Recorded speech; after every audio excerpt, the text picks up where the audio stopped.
Group 18 वाले मेरे पास elements हैं। मेरी आवाज सही आ रही है क्या, पहले ये बताओ। Yes sir. Yes sir. Yes sir. अच्छा, इसमें एटॉमिक रेडियाई जो है वो डाउन द ग्रुप डिक्रीज करती है, नॉर्मल ट्रेंड है। आयनाइजेशन एनर्जी डिक्रीज करती है और आयनाइजेशन एनर्जी हीलियम की सबसे ज्यादा होती है, ये फैक्ट तो पता होना चाहिए। और इलेक्ट्रॉन एफिनिटी जो है वो ऑब्वियसली कम होगी। नोबल गैसेस की इलेक्ट्रॉन एफिनिटी कहाँ से होती ही नहीं है, मोनोएटॉमिक गैसेस होती हैं। सॉल्युबिलिटी जो है वो डिपेंड करती है वॉन्डरवॉल फोर्स ऑफ अट्रैक्शन पे, और van der Waals force of attraction depend करता है मोलर मास पे। तो जिसका मोलर मास ज्यादा है उसका डाइपोल क्या नाम है, इंड्यूस्ड डाइपोल ज्यादा है, और जिसकी वजह से सॉल्युबिलिटी ज्यादा है। इस तरीके से देखते हैं। दिख रहा है सभी को? Yes sir. Yes sir. Next है order of melting and boiling point. तो ये भी किस पे डिपेंड करता है, फोर्स ऑफ अट्रैक्शन पे। नाउ अभी क्या है ना, जैसे तुम्हारी गैसेस है, नोबल गैसेस, उनमें इसके अलावा और कुछ है ही नहीं, मतलब एक ही type of van der Waals force of attraction है, तो हम उसी से ही सारी चीजें निकालेंगे। तो melting point and boiling point का ऑर्डर जो है it is dependent on molecular weight. Same concept goes for ease of liquefaction of inert gases. उसमें भी क्या होता है, इंक्रीजिंग होता है।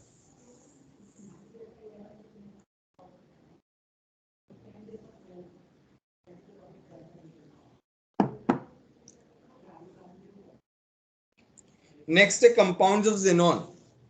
अच्छा, पहले मैं ये वाला पार्ट बता देता हूं लास्ट में।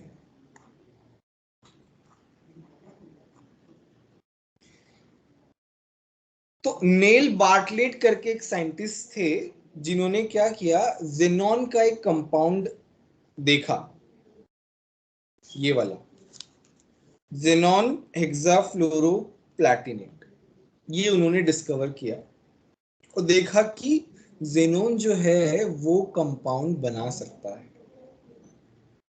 भाई आयनाइजेशन एनर्जी का जो ऑर्डर है वो डाउन द ग्रुप डिक्रीज करता है, तो ज़ेनॉन का उतना ज्यादा आयनाइजेशन एनर्जी रहता नहीं है, तो relatively compare to other noble gases, xenon is the only element which forms compound.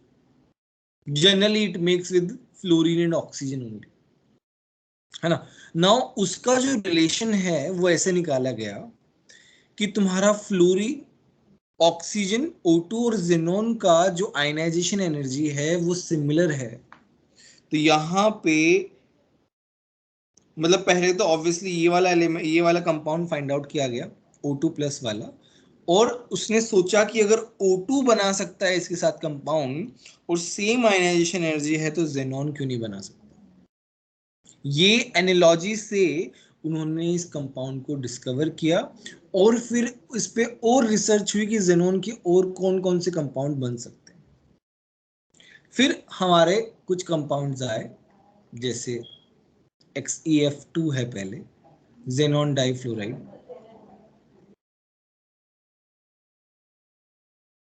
तो वो कैसे बनता है, जेनॉन प्लस F2 को 2:1 वॉल्यूम में मिक्स करते हैं, then we get XeF2। Properties क्या है, it is a white crystalline solid, it gets decomposed in the presence of H2 and H2। H2 और H2 की प्रेजेंस में क्या हो जाता है, वो डिकम्पोज हो जाता है बेसिकली।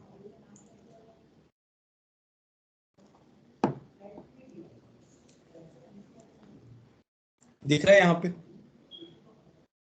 तो ये क्या हो जाता है, Xe प्लस HF बना लेता है। H2 की प्रेजेंस में ऑक्सीजन है तो O2 बना लेता है। अब XeF2 जो है उसका देखो शेप लीनियर रहता है इस तरीके से, 3 लोन पेयर रहते हैं और 2 बॉन्ड पेयर रहते हैं। तो XeF2 के पास लोन पेयर है, वो क्या कर सकता है, वो उसे क्या बोलते हैं, Lewis base. BF3 act as a Lewis acid because it has incomplete octet। तो लुईस एसिड क्या करेगा XeF, it give electron pair to the boron and gets converted into this compound XeF plus BF4 minus। Lewis acid base reaction हो रही है basically. Same goes for PF5। अब मुझे एक बात बताओ, PF5 जो है उसका तो ऑक्टेट कंप्लीट है, तो फिर वहां पे वो लुईस एसिड की तरह बिहेव क्यों कर रहा है? श्रेष्ठा तुम बताओ। सर मैं बताऊं? नहीं नहीं श्रेष्ठा तुम बताओ।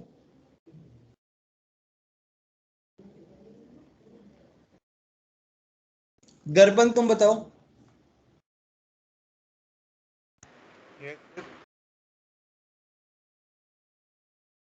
क्या क्या? बीच में सर मैं बीच में डिस्कनेक्ट हो गया था अभी थोड़ी देर के लिए, तो अभी आया हूँ। आपने क्वेश्चन क्या पूछा वो रिपीट कर सकते हो? PF5 लुईस एसिड क्यों है? सर क्योंकि उसमें लोन पेयर रहता है इलेक्ट्रॉन्स का, इसलिए। लुईस एसिड क्या होता है पहले ये बताओ।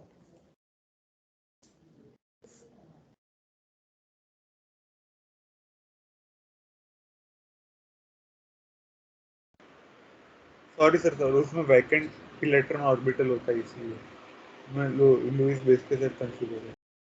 ठीक है, तो basically phosphorus has vacant d orbital, it can accept electron pair, that is why it is called Lewis acid.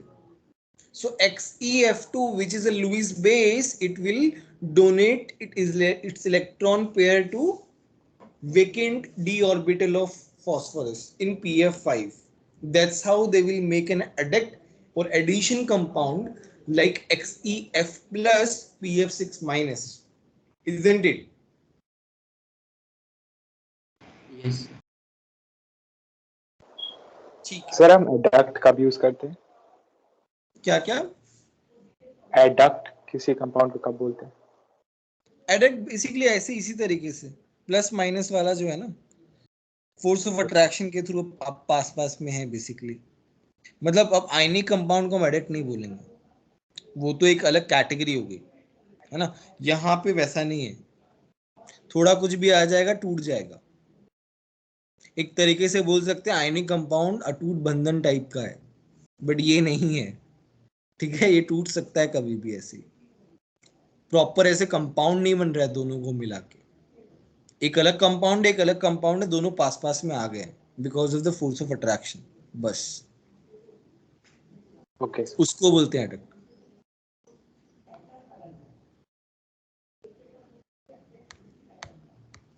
Next है XeF4 xenon टेट्राफ्लोराइड।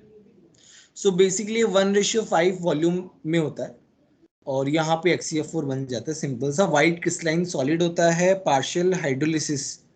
इसका पार्शियल देखो, हाइड्रोलिसिस जब भी करते हैं तो पहले स्टेप में एक बात याद कर लो कि 2 फ्लोरीन हटा दो, 1 ऑक्सीजन लगा दो, बस। वो तुम्हारा हमेशा फर्स्ट स्टेज ऑफ हाइड्रोलिसिस हो जाएगा।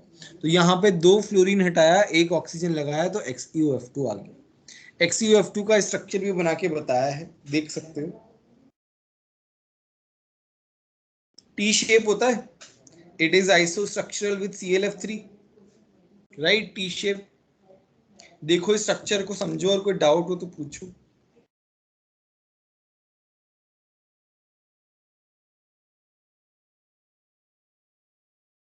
सर। हाँ हाँ बोलो। सर कंपाउंड्स के कलर के लिए कोई तरीका होता है, मतलब कैसे पता करते हैं? जैसे वाइट फिर से बोलो कंपाउंड के कलर, जैसे यहाँ पे वाइट क्रिस्टलाइन सॉलिड है ना, तो ऐसे नहीं कोई नहीं, ये तरीका तो होता यार है?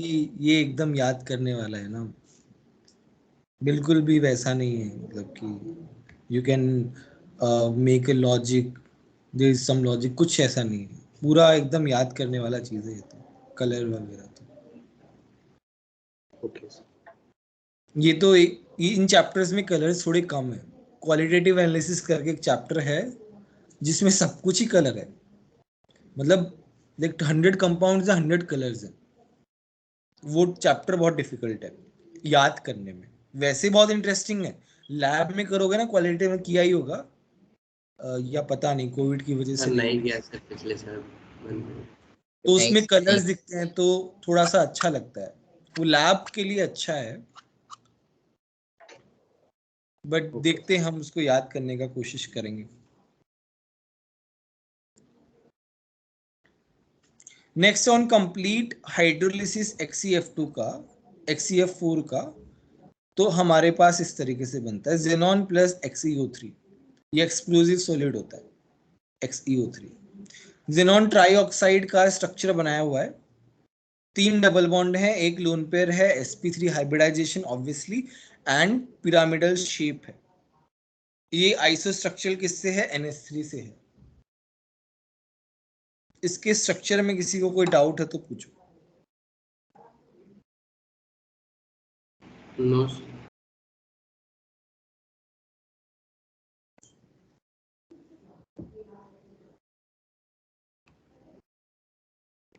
नेक्स्ट है XeF4 जो है वो भी लुईस बेस की तरह काम करता है because it has lone pair, ये भी सेम ही कंपाउंड टाइप बना रहा है, ठीक है। XeF4 का शेप दिया हुआ है, स्क्वायर पिनर होता है, 2 लोन पेयर है जेनॉन के पास, ये इसका शेप बनाया गया।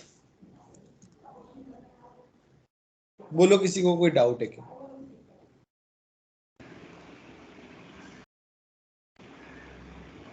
No sir.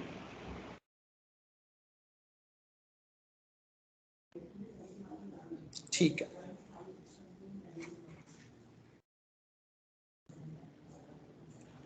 नेक्स्ट है XeF6, तो ये 1:20 वॉल्यूम में है, ठीक है। प्रॉपर्टीज क्या है? It is a white crystalline solid. XeF6 never kept in glass because it decomposes the silica, वो XeO3 में डिकम्पोज कर देता है, as you can see in this reaction. तो वो सिलिका को डिकम्पोज करके XeO3 में कन्वर्ट हो जाता है, जो कि एक्सप्लोजिव होता है, ठीक है। इसीलिए इसको हम ग्लास में नहीं रखते। XeF6 का हाइड्रोलिसिस वाला रिएक्शन बहुत इंपॉर्टेंट है, पूछा भी जा चुका है जेई में। तो मैंने क्या बताया? फर्स्ट स्टेप 2 फ्लोरीन हटाओ, 1 ऑक्सीजन लगा दिया। दूसरे स्टेप में 2 फ्लोरीन हटाओ, 1 ऑक्सीजन लगाओ। तीसरे स्टेप में दोनों फ्लोरीन को हटा दो, XeO3 फाइनल कंपाउंड बनेगा। अब इन तीनों के स्ट्रक्चर्स बनाओ सब लोग, XeF4, XeO2F2, XeO3, सब लोग बनाओ। इनके स्ट्रक्चर्स बहुत इंपॉर्टेंट है, इसलिए मैं इन पे फोकस करता हूं। जेईई एडवांस 2017 में 8 नंबर का मैच द कॉलम आया था इनके स्ट्रक्चर्स के ऊपर।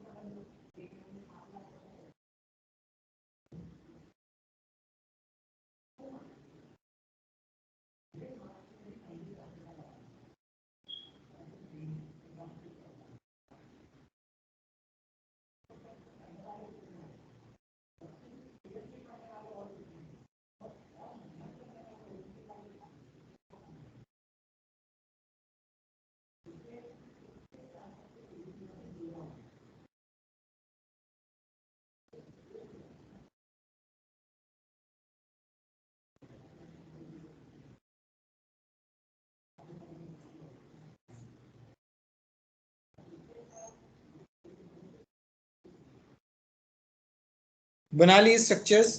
किसी को स्ट्रक्चर्स में कोई डाउट हो तो देखो पूछ लो।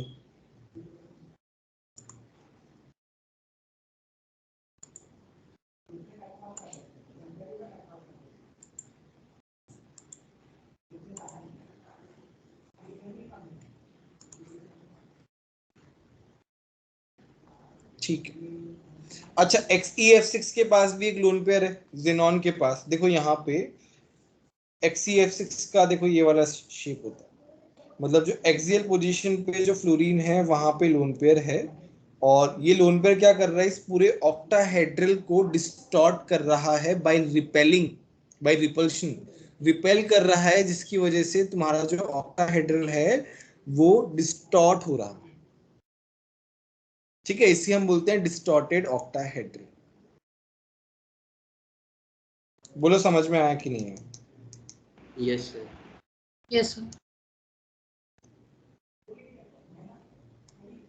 सर प्लेन में कौन कौन से फ्लोरीन है? क्या क्या? मतलब प्लेन में कौन कौन से फ्लोरीन है? ये डिस्टॉर्टेड स्क्वायर ये तो एक प्लेन में ना, स्क्वायर पिनर वाला, ये वाला एक प्लेन में ना। और sir lone pair? Lone pair plane में थोड़ी ना है, वो तो प्लेन के ऊपर ही है, एक तरीके से ऊपर नीचे घूम रहा है भाई। एक फ्लोरीन ऊपर है, एक फ्लोरीन नीचे है, तो उनके बीच में ही घूम रहा है बेसिकली वो। Okay sir. ठीक है, ये भी इलेक्ट्रॉन पेयर डोनेट कर सकता है, तो ये भी XeF5 प्लस BF4 माइनस इस तरीके से कन्वर्ट हो जाएगा। ठीक है सर हाँ बोलो। सर वो समझ नहीं आया लोन पेयर का स्ट्रक्चर। क्या समझ में नहीं आया? कहाँ पे रहेगा, मतलब घूमता रहेगा मतलब? थोड़ा जोर से बोलो यार, नहीं समझ में आ रहा क्या बोल रहे हो। सर वो स्ट्रक्चर एक बार समझाइए ना, वापस नहीं समझ आ रहा। मतलब वो लोन पेयर का प्लेसमेंट कहाँ पे होगा वो नहीं। तो जैसे Xe है F, लोन पेयर का प्लेस फिक्स नहीं है ना। देखो ये एक प्लेन है, ये इसके ऊपर है, ये इसके नीचे है, तो मेरा लोन पेयर जो है वो बेसिकली यहां से यहां घूम रहा है, ऊपर से नीचे वाले प्लेन तक इस तरीके से घूम रहा है, उसका प्लेस फिक्स नहीं है। ठीक है, तो इस तरीके से वो डिस्टॉर्ट कर रहा है ऑक्टाहेड्रल को।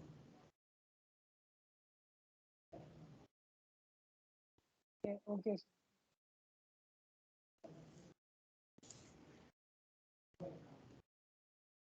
अच्छा, इनके यूजेस क्या क्या हैं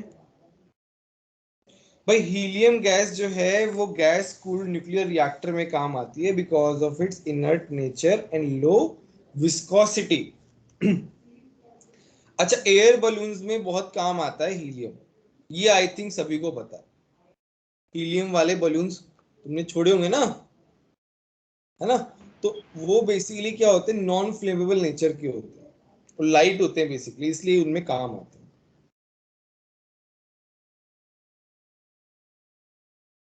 liquid helium is used as cryogenic agent.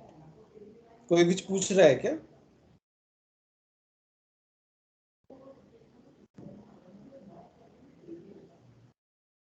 Cryogenic agent क्या होता है कि ऐसे रिएजेंट्स जो बहुत ही लो टेम्परेचर पे वर्क करते हैं बेसिकली। तो लिक्विड हीलियम क्या करता है, तो वो एक्सपेरिमेंट को फैसिलिटेट करता है, उनकी हेल्प करता है, कि वो लो टेम्परेचर पे जो प्रोसेसेस हो रहे होते हैं उनमें वो क्रायोजेनिक एजेंट की तरह काम में आता है। A mixture of helium and O2 is given to deep sea divers because helium prevents the liquefaction of O2 at very high pressure। कि प्रेशर ज्यादा हो जाए ना तो O2 का लिक्विफैक्शन नहीं होना चाहिए, इसीलिए हीलियम उसमें हेल्प करता है। Helium is used to produce a sustain super conducting magnet. ठीक है, ये हीलियम के यूजेस हो गए। नियोन का तो नियोन लैम्प में यूज होता है मेनली। आर्गन जो है वो इलेक्ट्रिक बल्ब में होता है टू मेक एटमॉस्फेयर इनर्ट। और रेडॉन जो है वो रेडियोथेरेपी में यूज होता है, treatment of cancer. Sir sir वो प्रिवेंट कैसे करता है क्या क्या? Liquefaction of? सर वो उसका ऊपर पॉइंट था ना कि वो डीप सी डाइवर्स को देते हैं, तो वो प्रिवेंट कैसे करता है हीलियम? उसका रिएक्शन होता है कि क्या वो मिक्स करके कुछ उसको? बेसिकली मिक्स है ना, मिक्स होता है तो उसका जो लिक्विफैक्शन जिस प्रेशर पे हो रहा होगा उससे ज्यादा प्रेशर पे बेसिकली होने लगेगा मिक्सिंग होने की वजह से।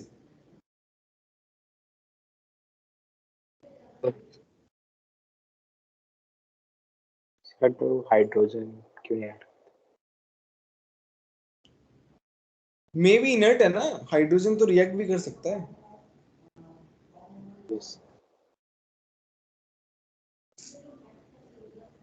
सर और वो क्रायोजेनिक एजेंट क्या वो मतलब रेट को बढ़ाता है ऐसे रेट को है क्या? बढ़ाता है, एक तरीके से रेट को बढ़ाता है।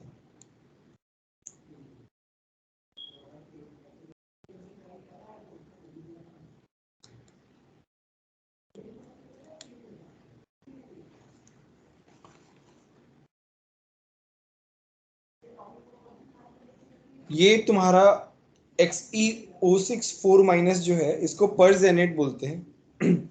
ये हाईली अनस्टेबल है और इसका ये इस तरीके से स्ट्रक्चर होता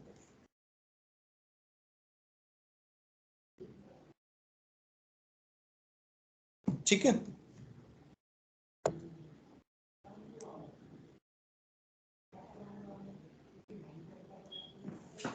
अच्छा पी ब्लॉक जो है वो खत्म हो गया है, नोट्स वाइज एक तरीके से खत्म हो गया है, बट फिर भी आई वुड रिकमेंड कि तुम्हें एनसीईआरटी पूरी एक बार अच्छे से पढ़नी है, पी ब्लॉक की, मेटलर्जी की भी पढ़नी है और पी ब्लॉक की भी पढ़नी है।